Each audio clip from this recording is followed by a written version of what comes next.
Le chapitre 255 de Jujutsu Kaisen est sorti et il était aussi impressionnant que les chapitres précédents, mais on va en parler tout de suite. Mais avant, l'abonnement, le like, ça ferait énormément plaisir et le partage ferait vivre la chaîne. Merci à vous de vos retours sur la précédente vidéo, d'ailleurs j'ai vu que ça plaisait pas mal, donc je suis heureux de vous revenir avec une seconde vidéo sur JJK.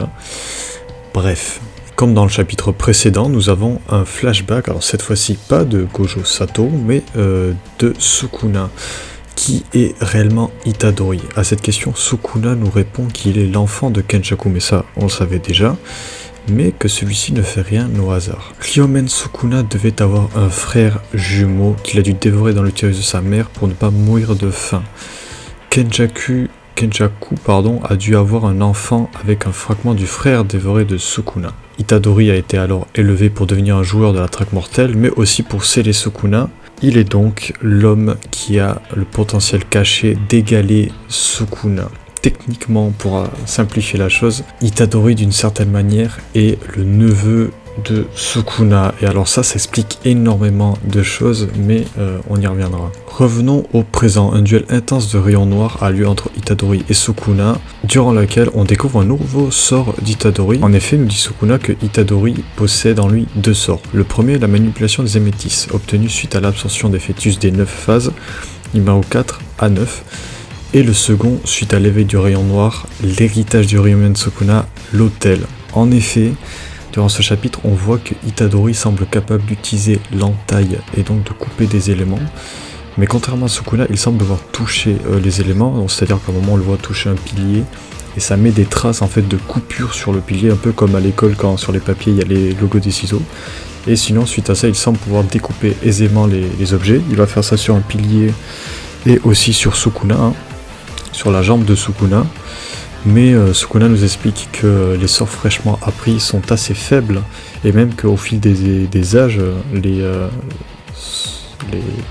les sorts varient et changent énormément en fonction de l'utilisateur.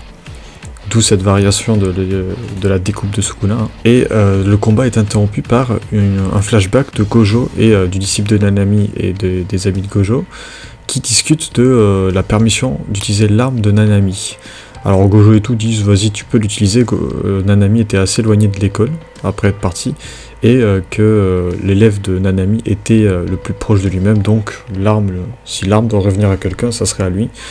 Il va donc intervenir pour aider Yuji en envoyant un dragon, il va invoquer une sorte de dragon et tenter d'asséner un coup à Sukuna avec l'arme de Nanami, en vain.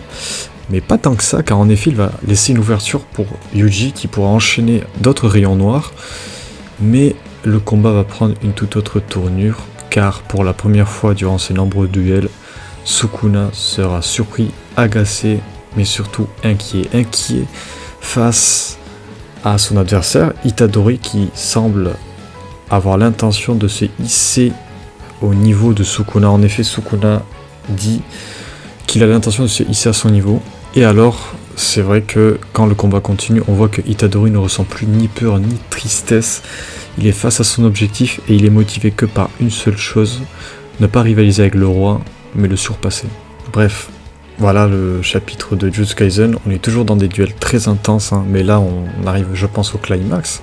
C'est-à-dire que Itadori atteint son plein potentiel, encore que je pense qu'on a encore beaucoup de surprises, étant donné qu'il ne maîtrise pas encore les sorts qu'il a fraîchement appris, comme nous dit Sukuna. Et on arrive à la chute du roi finalement. Ryomen Sukuna commence à être agacé par ce qui se passe et commence à ne plus tant sous-estimer Yuji que ça, car en effet Yuji n'a plus peur et n'est plus impressionné par les coups que Sukuna peut lui asséner, mais c'est lui qui le démarre en fait pour l'instant. Là les chapitres qu'on voit, c'est Sukuna, enfin Yuji semble avoir le lead du combat, il enchaîne les rayons noirs sans limite, il en a fait tout autant que Sukuna je pense, ce qui est plutôt impressionnant.